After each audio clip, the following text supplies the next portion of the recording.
Hi, I am Valerie Kinloch, Professor of Literacy Studies and Associate Dean of Diversity, Inclusion, and Community Engagement in the College of Education and Human Ecology at The Ohio State University. I am sorry that I cannot be there physically with you at this year's LRA conference in Nashville, Tennessee. However, I do want to share with you a position statement that I crafted this year in relation to diversity, inclusion, and equity in higher education, particularly for schools, colleges, and departments of education. The statement reads, there remains an urgent need for institutions of higher education in the United States to take a proactive stance with respect to diversity, equity, and inclusion. This country and its many institutions, from our schools, universities, to the media, to the police force, and even the healthcare industry, have a devastating history with respect to racial oppression, religious persecution, discrimination, and systemic violence. On college campuses, one need only recall the 1950 Supreme Court case. The 1950, I want to say that again, Supreme Court case, Sweat versus Painter, which ruled in favor of the first Black student, Heman Sweat, to be admitted into the law school at the University of Texas. His presence infuriated many people, as evidenced by the burning of a cross inscribed with the letters KKK on the steps of the school's building. Recently, there are so many examples of racist incidences at both private and public universities in the United States, from Boston University to Ithaca College, Princeton University, and Yale University, to the Ohio State University, Townsend University, the University of Iowa, the University of Louisville, the University of Missouri, and among others on a constantly growing list, the University of Oklahoma. The reality of horrific, dehumanizing incidences require that we all take a critical, public stance against racism and in support of equitable, inclusive, anti-racist educational practices, policies, and spaces. Such a stance must be foundational to the mission and vision of schools and colleges of education in this country. Although we still have a long way to go to effectively implement needed structural changes within historically racist and classist institutions of higher education, truly embodying an unwavering commitment to diversity, equity, and inclusion must take center stage. This point is echoed very well, I would say, in a 2014 statement released by the Washington State House Democratic Caucus. And in part, this statement reads, and I quote, "The higher education system is responsible for educating students to face the challenges of our ever-changing global society. A diverse, inclusive student body helps prepare our future leaders to be productive public citizens in the real world, one comprised of people of different national, racial, religious, and cultural backgrounds." This statement encourages us to not only value diversity, equity, and inclusion in all walks of life, but to really take time to learn about the lived experiences of people, particularly those folks who have been historically silenced, marginalized, and killed, and those who are diverse and have been oppressed in terms of race, ethnicity, culture, language, ability, gender identification, sexual orientation, and among others, religion. The questions that really need to be asked are, can institutions of higher education really take responsibility for educating for diversity, equity, and inclusion when they have always been and they continue to be steeped in layers of hostility, racism, exclusion, and microaggressions? Where, in fact, is the justice? Institutions of higher education must become leaders in diversity, equity, and inclusion. And to do so, they must recognize their racist and abusive histories and the discourses of white supremacy that have maintained their safety. Simultaneously, I argue that they must acknowledge that the stakes of this work are high, especially with respect to shaping the educational experiences of students and dismantling systemic oppression, educational inequity, and racial violence. In so doing, they must commit to both naming and rejecting injustice, racism, violence, inequity, and supremacy, not privately behind closed doors, but publicly in front of dissenting others.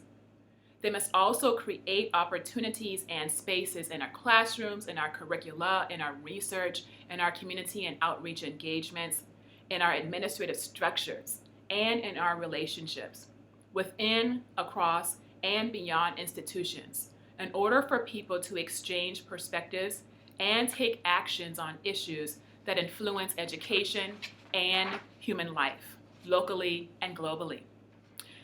And such issues include, not an exhaustive list, the following: the murders of Black and brown people by police officers in the United States, the killing of 9 Black church members in Charleston, South Carolina, the mass shooting of more than 50 people in an LGBTQ nightclub in Orlando, Florida, the majority of whom were Latinx. Understanding that ableism colludes with white supremacist ideologies to justify the shooting of Keith Lamont Scott, Alton Sterling, Tamir Rice, and among others, Charles Kinsey and his client of color with autism. White supremacist ideologies allow white people to inflict violence onto and to in fact kill Black people and other people of color.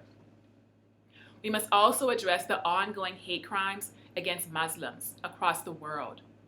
The Standing Rock Sioux tribe's refusal of the Dakota Access Pipeline and their important emphasis on indigenous lands, human life, and the sacredness of water. Hateful anti-race, anti-LGBTQ, and anti-immigration legislation in the United States.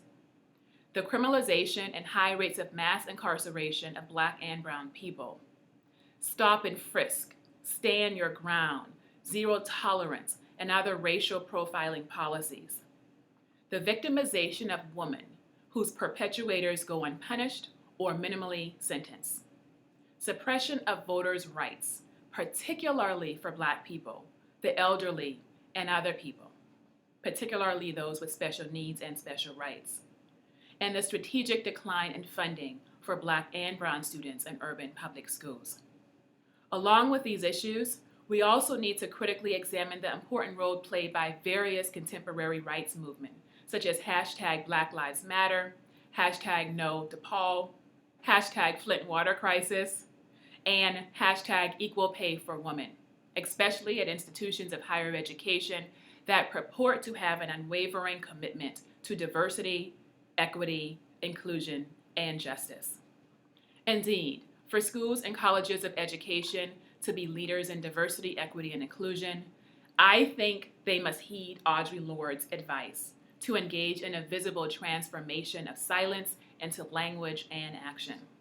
In this vein, I call upon schools and colleges of education to be leaders in advocating, promoting, engaging in, and sustaining diversity, equity, and inclusion within our classrooms and our curricula, in our hiring practices, in our promotion procedures, and in non-oppressive and non-lethal interactions with racially, ethnically, religiously, and linguistically diverse students, faculty, staff, and other community members.